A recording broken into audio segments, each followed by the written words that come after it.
2013 година завърших своята бакалавърска степен в специалност печатни комуникации, а през 2015 година придобих магистърска степен по медийна информация и реклама.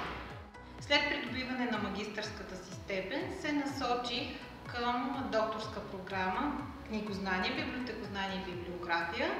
Желанието ми да се насоча именно към тази докторска програма се породи от това, че всъщност от предходното си образование придобих доста солидна подготовка и това всъщност ми даде възможност да започна да се занимавам с изследователска и научна работа.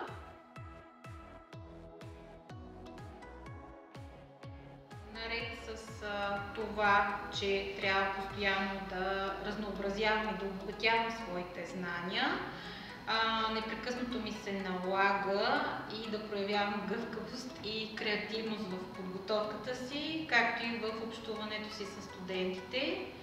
И точно това е предизвикателството и интереса, който ме влече към преподавателската професия.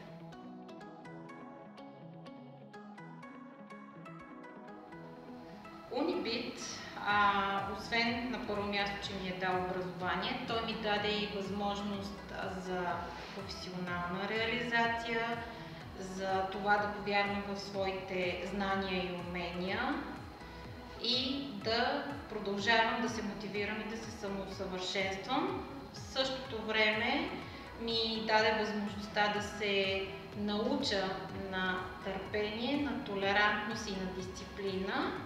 И не на последно място ми помогна да създам едни много ценни приятелства, не само по време на своето следване, но и след това, които са много важни и които много допринасят за моята работа в университета.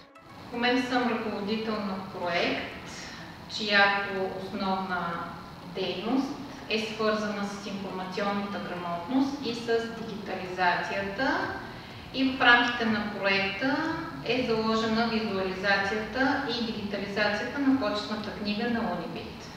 В своята 70-годишна история Унибит отваря врати на много учени и изявени личности от областта на културата, образованието и науката. И почетната книга на Унибит всъщност е един своеобразен пример за това, как те оставят своето наследство под формата на послание за бъдещите поколения.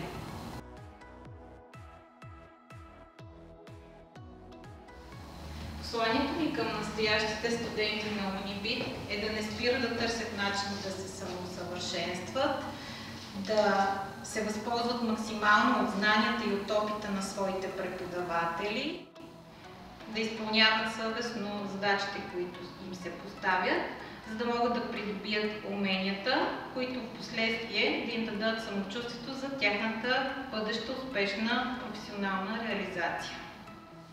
Също така университетът дава страшно много възможности за включването на студентите в различни научни изследователски инициативи, професионални стажове и различни социални каузи. Моят съвет към настоящите студенти е да използват рационално времето си в университетска среда, защото това е най-лесният начин, по който те могат да открият своето призвание.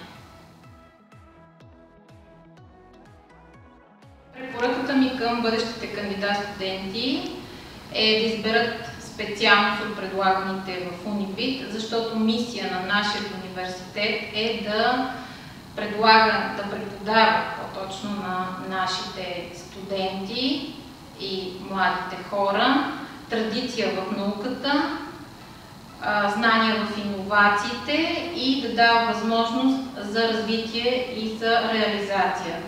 В нашия университет е важен всеки студент и всяка личност и е много важно и особено внимание се обръща на общуването с всеки един студент, за мотивирането в образованието и стимулирането за участие в инициативите, които се предлагат от университета.